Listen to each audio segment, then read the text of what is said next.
I was waking up to you, my alarm, but you were never really here in my arms. Hi everyone, Linda Heldman here for Canadian Beats. We are at the Formagerie on Elgin in Sudbury. Beautiful, well, okay, maybe not quite so beautiful day. We've had some rain and stuff. It's all good though. I have with me Justine Giles. Welcome, Hello. Justine. Thank you. Hello to the viewers I cannot see. We caught up with Justine last year in Montreal, and we didn't do a video. Didn't. But it was great. And you were living in Montreal. You were about ready to head out to Vancouver. Yes. For the showcase. Yeah. Which was great. How did that go? It went well. Good. I love the West Coast, whether it's Vancouver, California, anywhere out there. It always breaks my heart to leave. Like, by the time I leave, I go to the ocean, and I just get so upset to go. So it really does feel like home to me in a lot of ways. So anytime I have the opportunity to go, You go. I go. Awesome. Yeah. Awesome. Well, you're definitely a girl on the move. Yes. You've been back in Sudbury for a little while for some personal things that were going on. Yeah. And you're actually off to Montreal tonight I to am. pick up your stuff because you're moving to Toronto. I am. Yeah, literally all over the place. Like you said, a lot of stuff was going on in my home life, so I had to take a little bit of downtime to be with my family in Sudbury. But after that, I had stuff booked in Toronto to start recording a new single in May, and so went and did that. That went really well. I had more family stuff in Southern Ontario going on, so I went and did that. Back to Toronto for the mixing and mastering and meeting, networking with all these people. And it's been really amazing. Great. Yeah. Great. So the move to Toronto, do you have a date for that? Or Yeah, I have to be there for August because I decided to take like an 8-week mentorship kind of course.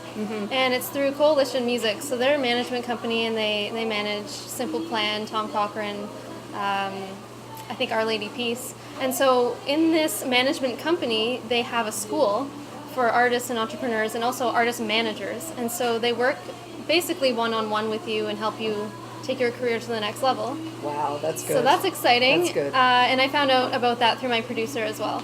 So everything just seems to be intertwining and going well, and looking at recording a full album when I'm there as well in the fall. So everything is looking up in Toronto, I guess. Great. Yeah. Your producer that you keep talking about is Bill Bell. Yes. And he's worked with the likes of Tom Cochrane Yes. and Jason Mraz, who is incredible. Of course. Incredible people. Jason is one of my favorite artists and has been basically, I want to say my whole life, maybe not my whole life. But even throughout my teenage years, like Jason Mraz was my soundtrack all the time. And even as a person, I've found him to be very inspiring, and I've read his blog posts. I've sent him snail mail. He actually sent me a letter back one time, which I have in Montreal, so I guess I should keep that. Yes, absolutely. And so I organically met Bill through a lot of different artists that I started meeting, and everyone's kind of in the same circle. We were kind of a couple of degrees away, if you will, of separation. And so I started to do my research and realized he's worked with my favorite artists, and we kind of just hit it off. So Great. Yeah. Great. And he's also a former Sudbury boy. He is, yeah. What's the likelihood of that? You traveled to Toronto to meet somebody from Sudbury. Exactly, right? And someone who's also so connected to the West Coast because he's worked in Los Angeles for many years as well. So we have like a lot of these cool ties that intertwine. Both being from Sudbury, I think we have the same roots. And that's nice to work with someone who knows where you come from. Right. But he also sees where I'm going. So, and he's lived a life and a career that I aspire to live as well. So, yeah. Great. I can't believe it was 2014 that you released Shine. I know. 3 years ago. It's just, time has just flown by. For sure. And even when that came out, the music, a lot of the music on that was old for you because you wrote it so many years ago. And that did really well. You ended up, I know the past 2 years, you were part of the CBC Searchlight. Yes, yeah. And you made top 25 both years. It's pretty insane. Which is, that's really good. You have to be good from the thousands upon thousands of entries that they get for that. Well, thanks. You know, a lot of that has to do with the people voting as well. So, I mean, thank you to the supporters for voting that through to make the top, first of all, to make the top 10 for one of the rounds, the regional rounds for Northern Ontario is great, but then to make the top 25 across the country is insane. And the support from CBC has been really great, local to Sudbury and also CBC Toronto. So Right. Great. they've been great. Great. So on July the 7th, Yes. you have a new single coming out called I'm Done. Yeah. Can you tell us a bit about the song? Of course. This is honestly probably my favorite song I've ever written. I feel like it's very different from my old music, and I feel that some people probably won't see it coming. And so I don't know what the response is going to be from my old supporters that have been with me since Shine, because it's really progressed stylistically, lyrically, and I feel just the overall tone is a lot more empowering and a lot more bold, and vocally as well. It's just a lot more strong. It kind of represents me coming into my own and finding my voice in a strong way. And I feel that a lot of my old music was, it's not that it was bad or weak, but I just feel like it was a little bit more quiet and a little bit more, I'm kind of afraid to say this, but I'm saying it in a gentle way. And I think this new song, I'm Done, is very much like, I'm screaming this. This is how I feel, and I'm done. Great. Great. Yeah. Now, you have a promotion going on for that up until June the 30th. Yes. It's an exclusive pre-order single package. Yes. So tell us a bit more about that. Yeah, so I thought I would give a sneak preview to some of the hard, I don't know, what's the word, like diehard fans who want a sneak preview of the song to see the artwork for the single before everyone else.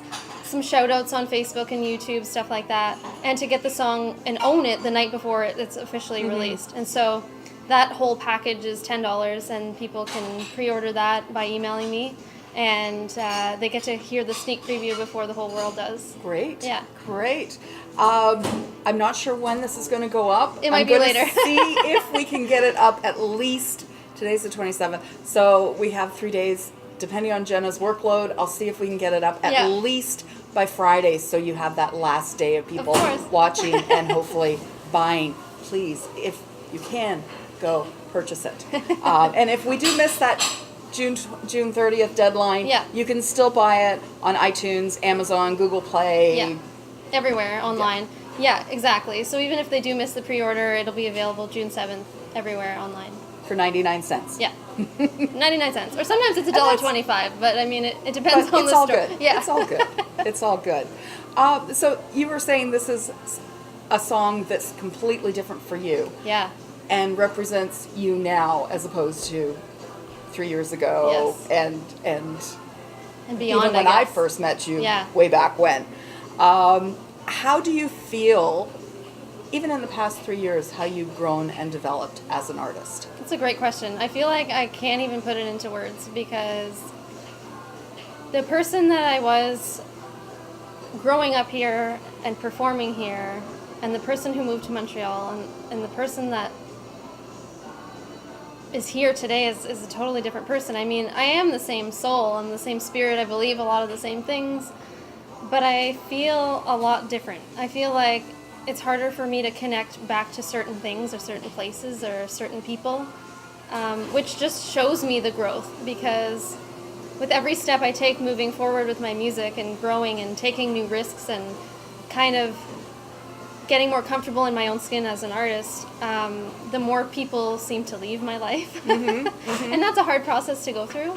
But things just stop resonating, and so that's a tough process. But I don't feel like my heart has changed. I don't think that I've changed in a bad way. I just feel like I'm becoming more of who I authentically was to begin with. I think there's a quote, and they say something along the lines of, you have to kind of undo all the things that you thought you had to be or say. And I think I've been going through this process of undoing and unbecoming, and taking away blocks that I've put up and walls that I've had up in my life for whatever reason. We do that a lot of times for protection or to feel accepted. We hide parts of ourselves. And so I feel like the Justine a lot of people knew was Justine, but Justine with a lot of blocks and walls up. And I feel like especially through this song and hopefully moving forward with the new album and just who I am as a person, is a little bit more walls down. Mm-hmm. Great. And less, less guarded, I guess. Great. Well, I love you as a person. you have such a great spirit and such a great energy, and it does come through in your music. It really, really does. I'm glad thank you. I'm glad to hear that, for sure. So I personally am looking forward to hearing this new song. Yeah. And a new album coming up down the road whenever it does happen. I'm hoping to get together. I'm hoping to get it done in the fall, but we'll see how things go. And I've applied for some grants because when you start working with more people, you have more people to pay, and the budget goes up increasingly. Yes. So I'll find out about that when I'm in Toronto doing this music program. So I'll find out late August into September, and we'll see where things stand in terms of grants. Great. Okay. Before we wrap up, is there anything else you'd like to say to people watching? Everybody? No. Well, I guess I should thank you for your support over the years. It's always great to catch up with you, whether we're in Montreal or here, or who knows, maybe we'll see each other in Toronto. Okay, it's an excuse to go to Toronto. Exactly. So thank you for your support, and thank everybody else for their support over the years, because through all the changes, it's nice to know that there are people that support no matter what, whether there's highs or lows on the journey, which there is for everybody. Mm-hmm. So thank you, everyone, for the support. Great. All righty. We've been speaking with Justine Giles. Please check her out. We will post her socials and listen to her on Spotify, iTunes, wherever you go to listen to your music. Everywhere. I'm Linda Heldman for Canadian Beats.